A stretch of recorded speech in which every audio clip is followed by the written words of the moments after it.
Cinema शौकीन से आपका स्वागत करता है। आज हम बात करने वाले हैं ग्लास हाउस के बारे में। ये कहानी उस वक्त की है जब दुनिया के ज्यादातर इंसान मर चुके थे और यहाँ की हवा में एक ऐसी बीमारी फैल गई थी जिससे लोगों की याददाश्त जा रही थी। जो भी खुले हवा में सांस ले रहा था उसकी पूरी यादें खत्म हो जाती थी। लेकिन इसी बीच एक परिवार था जो अभी तक जिंदा था। इस परिवार में एक माँ थी जिसकी 3 बेटियां थी और उनके साथ उनका एक भाई था। लेकिन इनकी जिंदगी में परेशानियां तब बढ़ती हैं जब इनकी बड़ी बेटी एक आदमी को एक दिन घर में पनाह दे देती है। कहानी की शुरुआत होती है और हमें पता लगता है कि पूरी दुनिया के इंसान लगभग खत्म हो चुके हैं। लेकिन इसी बीच में हम हरियाली देखते हैं और हरियाली के बीच में कांच का एक बहुत ही बड़ा घर है। तभी एक आदमी उस घर के पास जाने लगता है, लेकिन इसी बीच बी नाम की लड़की बाहर आती है और इस आदमी को गोली मार देती है। फिर हम इस घर के सारे लोगों को देखते हैं। इस घर में एक बूढ़ी महिला है जो इन बच्चों की माँ है और इसकी 3 बेटियां हैं जिनका नाम है बी, ईवी और डेजी और मदर के बेटे का नाम है गेब। मदर ने ही इस पूरे जगह को डिजाइन किया है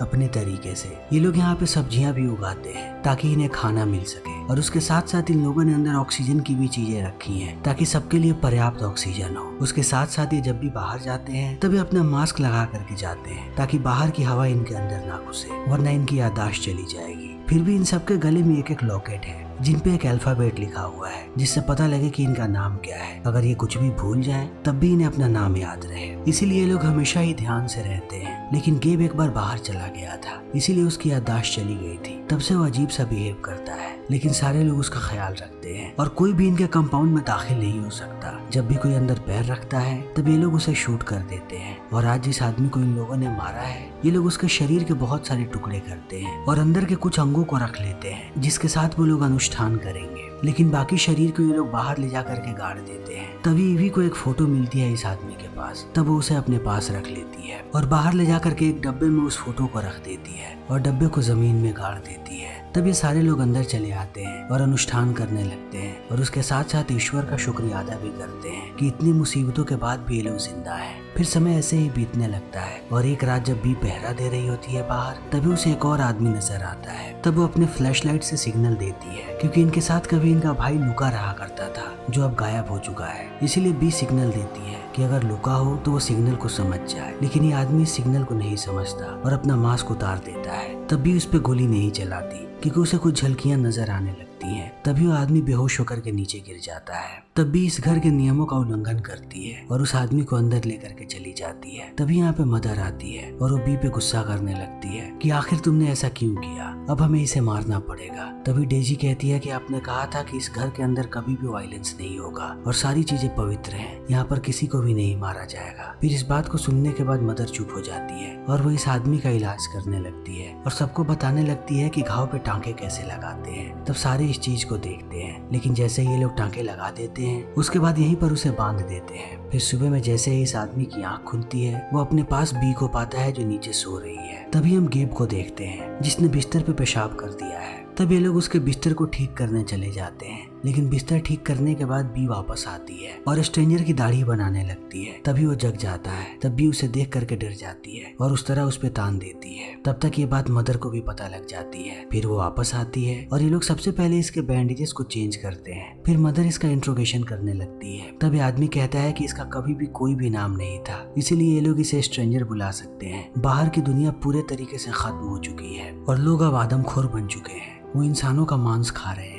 फिर इतना कहने के बाद वो कहता है कि अब मैं यहाँ से जा सकता हूँ क्या। तब मदर उसे रोक देती है क्योंकि वो कोई भी रिस्क नहीं लेना चाहती क्योंकि उसे पता लग गया है कि यहाँ पे इंसान रहते हैं। इसीलिए वो कहती है कि अभी तुम यहीं पे काम करोगे, बाद में मैं तुम्हें बताऊंगी कि कब जाना है। तभी हम गेब को देखते हैं जो बहुत ही ज्यादा डरा हुआ है क्योंकि वो उस स्ट्रेंजर को पसंद नहीं करता। तभी ईवी उसके पास आती है और उसके पुराने खिलौने उसे दिखाने लगती है लेकिन गेब को कुछ भी याद नहीं आता। तभी ईवी उसे लेकर के जाती है स्ट्रेंजर के पास और उसे छूने के लिए कहती है ताकि गेब को पता लगे कि ये भी एक इंसान ही है। फिर अगली सुबह स्ट्रेंजर काम करने लगता है। तभी उसके पास बी आती है और यहाँ के सारे फल उसे दिखाने लगती है क्योंकि बी कहीं ना कहीं से स्ट्रेंजर को पसंद करती है। इसीलिए वो अपना ज्यादातर समय इसके साथ ही बिताती है। वो बहाने ढूंढती रहती है कि वो कैसे भी स्ट्रेंजर के साथ बैठी रहे। तभी ईवी इन सारी चीजों को देख लेती है इसीलिए वो बी को आगाह करती है और कहती है कि तुम्हें किसी पर भी इतनी आसानी से भरोसा नहीं करना चाहिए। लेकिन बी इन बातों को नहीं सुनती और वो ऐसे ही स्ट्रेंजर के साथ रहने लगती है। फिर एक दिन वो कांच पे पेंटिंग बना रही होती है तब स्ट्रेंजर पूछता है कि ये कैसी ड्राइंग्स है। फिर वो बताती है कि इन ड्राइंग्स में हमारी जिंदगी है। तब स्ट्रेंजर पूछता है कि इस ड्राइंग में ये लड़का कौन है। तब बी कहती है कि वो हमारा सब कुछ था।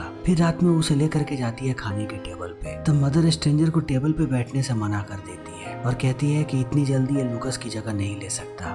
तब स्ट्रेंजर पूछता है कि लूकस कौन है। तब ये लोग बताते हैं कि वो इनका भाई था, लेकिन एक दिन वो इंसानों को ढूंढने के लिए बाहर गया। तब से वो वापस नहीं आया। फिर अब स्ट्रेंजर यहाँ पे ऐसे ही रहना शुरू कर देता है। रोज ये लोग उसके घाव पे मरहम लगाते हैं। तभी डेजी स्ट्रेंजर से पूछती है कि क्या तुमने जानवरों को देखा है? मैंने अपनी जिंदगी में कभी भी जानवरों को नहीं देखा। तब स्ट्रेंजर कहता है कि हाँ। फिर वो एक घोड़े का आकार बना के दिखाता है लकड़ी पे और कहता है कि हम इसे घोड़ा कहते हैं, और अगर तुम चाकू ला करके मुझे किसी दिन दो तब मैं इसका खिलौना भी बना सकता हूँ तुम्हारे लिए। फिर अगले दिन डेजी एक चाकू चुरा करके लाती है और देती है स्ट्रेंजर को। तब वो लकड़ी काट करके घोड़े का खिलौना बनाता है, लेकिन ये एक पजल की तरह होता है। इसलिए जब गेब इसको देखता है तब वो पजल को फिर से जोड़ने लगता है, लेकिन वो घोड़ा नहीं बना पाता। तब उसे गुस्सा आ जाता है और वो यहाँ पे तोड़फोड़ शुरू कर देता है। तब सारी लड़कियां उसे रोकने की कोशिश करती हैं, लेकिन वो किसी से भी काबू में नहीं आता। तब स्ट्रेंजर डेजी को कहता है कि मेरे हाथ खोल दो, और डेजी ऐसा ही करती है। फिर वो गेब को काबू में लाता है। तब सारे लोग इस चीज को देख करके बहुत खुश होते हैं। तभी रात हो जाती है और रात में बी अपने आप को आईने में देख रही होती है क्योंकि उसके चेहरे पे एक निशान है जो आज गेब ने मारा था उसे। तभी यहाँ पे स्ट्रेंजर आ जाता है और वो बी के करीब आने लगता है। तभी गलती से स्ट्रेंजर को लूकस कहती है। तब स्ट्रेंजर कहता है कि मैं लूकस नहीं हो सकता क्योंकि मैं तुम्हें अपनी बहन की तरह नहीं देखता। तब इस बात को सुनने के बाद बी कहती है कि लूकस भी मुझे बहन की तरह नहीं देखता था। फिर इन बातों को सुनने के बाद अब स्ट्रेंजर भी सोच में पड़ जाता है, लेकिन अगले दिन से अब इसे नहीं बांधा जाता, इसीलिए पूरे घर में घूमता है। इसी बीच ईवी को देखता है कि डब्बे के साथ। तब वो ईवी के पास जाता है और डब्बे के बारे में पूछता है। फिर वो बताती है कि इससे हम एक गेम खेलते थे और वो गेम में सिर्फ लूकस के साथ खेलती थी, और तुम कभी भी लूकस नहीं बन सकते और ना ही तुम हमारे अनुष्ठानों में शरीक हो सकते हो। तब स्ट्रेंजर जाता है डेजी और बी के पास और उनसे पूछता है डब्बे के बारे में। तब डेजी कहती है कि मुझे कुछ भी याद नहीं, मैं बहुत छोटी थी उस वक्त। लेकिन बी कहती है कि मुझे याद है उस डब्बे के बारे में। लूकस उसमें स्ट्रॉबेरीज रखा करता था क्योंकि मुझे स्ट्रॉबेरी बहुत पसंद है। तब स्ट्रेंजर वापस आता है ईवी के पास और उससे माफी मांगता है कि अगर उसने उसके भावनाओं को ठेस पहुंचाया हो तो। तब ईवी कहती है कि मैं अभी भी तुम पर भरोसा नहीं करती, और अगर उस रात मैं होती गार्ड ड्यूटी पे तब मैं तुम्हें जरूर गोली मार देती। लेकिन स्ट्रेंजर इन बातों पे ज्यादा ध्यान नहीं देता और यहाँ से निकलने लगता है। तभी उसके सामने मदर आ जाती है और वो उसे कहती है कि सबकी जिंदगी का एक उद्देश्य होता है और मुझे तुम्हारी जिंदगी का उद्देश्य पता लग गया है, लेकिन वो उद्देश्य तुम ईवी के साथ पूरा नहीं कर सकते, वो सिर्फ बी के साथ हो सकती है। फिर अगले दिन स्ट्रेंजर एक स्ट्रॉबेरी लेता है और उसे ले जा करके रख देता है बी के सामने। तब बी उसे स्ट्रॉबेरी को खाने लगती है और वो बहुत खुश नजर आती है और कहती है कि ये स्ट्रेंजर भी बिल्कुल लूकस की तरह है। फिर ये लोग बाहर जाते हैं ड्यूटी पे, और जब ये लोग गार्ड ड्यूटी पे होते हैं तब स्ट्रेंजर बी को छूने लगता है और ये दोनों करीब आने लगते हैं। इसी बीच एक आदमी आ जाता है इनके गार्डन तक। तब ये लोग उसे मार देते हैं और एक बार फिर से उसे दफना दिया जाता है, लेकिन अब स्ट्रेंजर सिर्फ बी के करीब आना चाहता है। इसीलिए जैसे ही ये लोग घर के अंदर दाखिल होते हैं ये दोनों इंटीमेट होने लगते हैं और ईवी इस चीज को देख लेती है। तब उसे बहुत बुरा लगता है क्योंकि वो अभी भी स्ट्रेंजर पे भरोसा नहीं करती। तभी ईवी को याद आता है कि उसने कुछ साल पहले लूकस को देखा था और बी को, और वो दोनों भी इंटीमेट हो रहे थे। इसी बीच स्ट्रेंजर की नजर पड़ जाती है ईवी पे। तब ईवी छुप जाती है, लेकिन अब स्ट्रेंजर बाहर आता है और ईवी से जाकर के कहता है कि क्या तुम्हें देखना पसंद है जब दो लोग इंटीमेट होते हैं तो। तब ईवी गुस्सा हो जाती है स्ट्रेंजर पे और कहती है कि मैं बेवकूफ नहीं हूँ, मैं तुम्हारे झांसे में नहीं आने वाली। फिर इतना कहने के बाद वो चली जाती है। तब स्ट्रेंजर यहीं पे बैठ जाता है। इसी बीच मिट्टी के अंदर उसे एक डब्बा मिलता है और ये डब्बा है ईवी का। फिर वो जैसे ही डब्बे को खोलता है अंदर उसे लूकस का नाम लिखा मिलता है और वहीं पर उसे एक लॉकेट मिलता है जिसपे एल लिखा हुआ है और कुछ कोइंस भी। तब स्ट्रेंजर उसे अपने पास रख लेता है और अगले दिन डेजी से पूछता है कि इन लॉकेट का क्या मतलब है, क्योंकि तुम सबने गले में लॉकेट पहन रखा है। तब वो बताती है कि इस पे हमारे नाम का पहला लेटर लिखा हुआ है और मदर चाहती है कि हमेशा ही हम अपने साथ रखें, हमें इसे निकालने की बिल्कुल भी अनुमति नहीं है। तब स्ट्रेंजर अपना दिमाग लगाने लगता है और अगली बार जब अनुष्ठान में ये सारे लोग होते हैं तब ईवी स्ट्रेंजर पे गुस्सा हो जाती है और कहती है कि बाहर वाला कोई भी इस अनुष्ठान में शामिल नहीं हो सकता। तब स्ट्रेंजर वो लॉकेट सामने रखता है और कुछ कोइंस भी, और सबको बताता है कि ये हमेशा से मेरे पास था, क्योंकि स्ट्रेंजर जानता है कि ईवी किसी को कुछ नहीं बताएगी क्योंकि वो सबसे इस चीज को छुपा रही थी। तब ईवी कहती है कि ये झूठ बोल रहा है, शायद इसी ने बाहर लूकस को मारा होगा। और उससे लॉकेट छीन लिया होगा। तब इन बातों को सुनने के बाद बी गुस्सा हो जाती है। तब इनकी माँ सबको रोकती है और कहती है कि ईवी सही बोल रही है, हमें किसी पर भी इतनी जल्दी भरोसा नहीं करना है। तब बी गुस्सा हो जाती है और कहती है कि ईवी की ये गलती है कि आज गेब ऐसा है। वो अपनी बहनों पे जासूसी करती रहती है और वो जासूसी कर रही थी जब गेब गलती से बाहर निकल गया। तब इन बातों को सुनने के बाद ईवी रोती हुई अंदर चली जाती है और रात में माँ से कहती है कि सबको सच्चाई नजर क्यों नहीं आती, सिर्फ आप ही सच्चाई देख पाते हो। तब उसकी माँ कहती है कि तुम चिंता मत करो, मेरे पास एक प्लान है। जैसे ही बी प्रेग्नेंट होगी हम स्ट्रेंजर को बाहर निकाल देंगे, क्योंकि लूकस को हमेशा ही यहाँ से बाहर जाना होता है। तब ये लोग आकर के सो जाते हैं, लेकिन रात भर इन्हें आवाजें सुनाई पड़ती हैं जब स्ट्रेंजर और बी इंटीमेट होते हैं। फिर समय ऐसे ही बीतने लगता है और थोड़े समय के बाद मदर को पता लगता है कि बी प्रेग्नेंट हो चुकी है। इसीलिए वो बी से बात करती है और कहती है कि अब ये डिसीजन तुम्हारा होगा कि तुम्हें क्या रखना है, तुम्हें यहाँ पर स्ट्रेंजर को रखना है या फिर अपने बच्चे को, क्योंकि हमारे पास खाना लिमिटेड है, इसीलिए हम किसी एक को ही यहाँ पर रख सकते हैं। तब इस बात को सुनने के बाद बी गुस्सा हो जाती है और वो रोने लगती है। तब इस चीज को देखने के बाद गेब को पैनिक अटैक्स आने लगते हैं, इसीलिए वो दौड़ करके भागता है बाहर। तभी भी उसके पीछे पीछे जाती है और वो जैसे ही बाहर गेब के पास जाती है उसे पुरानी झलकियां याद आती है कि गेब कैसे बचपन में बाहर आ गया था। तभी यहाँ पे स्ट्रेंजर आ जाता है बिना मास्क के और वो गेब को उठा करके अंदर ले जाता है। तभी भी बहुत ही ज्यादा रो रही होती है। फिर स्ट्रेंजर उसे समझाने लगता है और कहता है कि गेब के साथ जो कुछ भी हुआ उसके लिए अपने आप को सजा देना बंद करो, वो तुम्हारी गलती नहीं थी। लेकिन ईवी ऐसे ही रोती रहती है। तब स्ट्रेंजर उसका करीब जाने लगता है ताकि वो उसे समझाए। तभी यहाँ पे बी आ जाती है और वो इन दोनों को देखने के बाद गुस्सा हो जाती है एक साथ। फिर स्ट्रेंजर को कहती है कि बाहर चलो। तब स्ट्रेंजर अपना मास्क पहनता है और ये दोनों बाहर चले जाते हैं। तब बी बताती है कि मैं प्रेग्नेंट हूँ और माँ कह रही थी कि अब तुम्हें यहाँ से जाना पड़ेगा।